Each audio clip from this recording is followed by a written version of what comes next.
back live after the Republican debate. And now joining us is presidential candidate Ron Paul. So, Dr. Paul, I think you're making some progress. Newt Gingrich seemed to be moving in your direction. Yeah, that was pretty neat. They've been kidding me about me going mainstream, but maybe mainstream's coming my way, and I like it. And they're doing a little bit of that on foreign policy, and I like that too. But one of these days, the country's going to wake up and do the things we need to do. And I understand you had Steve on there a little while ago, and he and I have worked on the gold issue, so I think we're making progress. Though he was snickering on your foreign policy points, but I say a snicker is not an argument. That's right, and we've avoided that because we are good friends, so we don't look for battles on foreign policy, but we do talk about monetary policy and spending and taxes and these other things. But my argument with others who talk about the war, and I've always argued that I'd win this argument, not because I'm going to give the great speech and I'm going to persuade a lot of people, but I think the economics will finally bring over a lot of the conservatives who have been anxious to fight these wars because we can't afford them anymore. And I threw out that number tonight. It literally has entered the trillions of dollars that we've been spending over these 10 years, and they're going to go on for decades. When you think of the thousands, hundreds of thousands of people applying for help at the Veterans Administration, and that just tears me up to see the tragedy there because I just don't believe these wars are necessary, and financially we can't afford them. And I think our country is going to come around and say enough is enough, and I think we'll bring our troops home. What did you mean by the sixth war? Well, it's hard to keep up with them. We're in Iraq, we're in Pakistan, we're in Afghanistan, we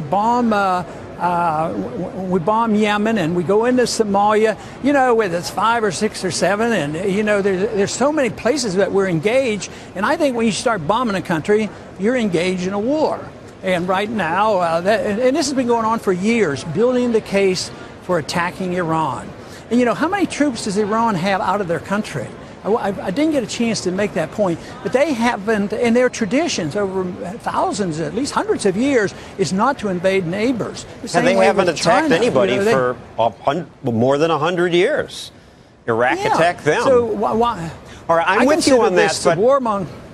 And our audience is generally with you, and we're going to go to the audience in a moment. A couple of them would like to ask you a question, but I just want to argue about a couple issues. Immigration, you say no amnesty, no entitlements. I agree with that.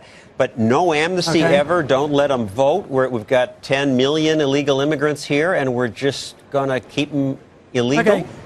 Okay. That can be qualified, and I do that in my book where I have, quite a few pages to describe that. But I take the position you cannot round them up. There's 15 million. There's no way you can do it. If they commit criminal acts and they're here illegal, I think it's justified to send them back home. But I have too many cases that I've worked on where people, they're illegal technically, and they've been living here for 20 years. They hardly even speak Spanish. I have no interest in sending them back. I have no interest in punishing. They asked me about punishing the businessman and the churches because they help immigrants, and I think that is wrong. But I'm not too anxious to reward them with citizenship. You and I have to wait till we're 18, or when I was growing up, I had to wait till I was 21 to vote. So I'm not anxious for them to give the vote because that is very controversial, because there's a lot of antagonism over the idea, get the illegals in and they'll all vote for the Democrats. Believe me, that exists in California and exists in Texas. So that is the reason I am not anxious to reward them with citizenship. But I have a special status for those who have been here and they do not commit crimes. And I do think that we should have guards at the border. We should facilitate it.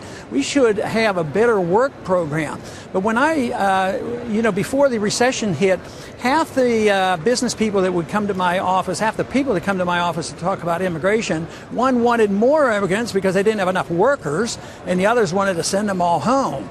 And the welfare state affects us as well, because it is true there are some that are not anxious to get off welfare and go to work for $6 or $7 an hour. And I think the welfare, the economic policies have a lot to do with the problem of immigration.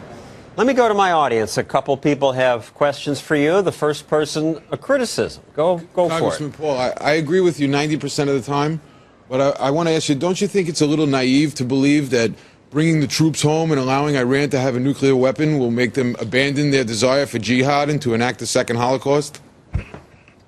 Who have they committed jihad against? You know, there's somebody, Robert Pape has done the research, the ultimate research on jihad and suicide terrorism around the world.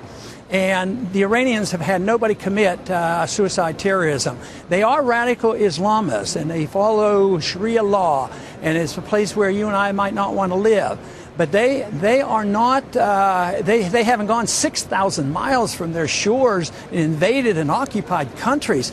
That's where the resentment comes from. No, I do not worry about them. Like I said in the debate, they don't even know how to make enough gasoline. They don't have a Navy or an Air Force or anything. They are not capable of attacking anybody. And here we're putting up anti-ballistic missiles right up on the borders of Russia because the Iranians are about to launch weapons against us. It's the same type of war talk that preceded going into Iraq. There's too many people for too long have wanted to go against the war against the Iranians.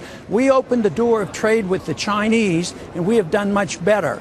And in Vietnam, we walked away from there, and that country has become unified, it's become westernized, and a lot more has been achieved in peace and in war. I believe the founders and the admonitions that if you trade with a country, you are very likely not to fight a war with them. And I want to stop the wars because we flat out can't afford them anymore. All right, just quickly, you wanted to say something nice. Dr. Paul, a quick question. When I try to spread the message, I get resistance because you do not support welfare or Medicare or universal health care. How do you address this? Because it does sound like we're cold. Cold and cruel. Yeah. And just a quick answer. We're almost out of time. Well, it takes a little bit longer, but a true free market is the only humanitarian system. Just look at the failure of the system today. The poor didn't get houses, and the poor are not going to get their checks because the monetary system has been ripped up, and the deficits don't matter, and they know they're not going to get it. So there is a clear failure of the do-gooders' effort to take care of the poor and have a safety net for everybody. So the facts are going to win that case for us. Morality should win it because everybody should have a right to their life and a right to keep the fruits of their labor. Thank you, Dr. Ron Paul. I don't agree with you that it's so unlikely. Some state might legalize polygamy, but we'll have to talk about that another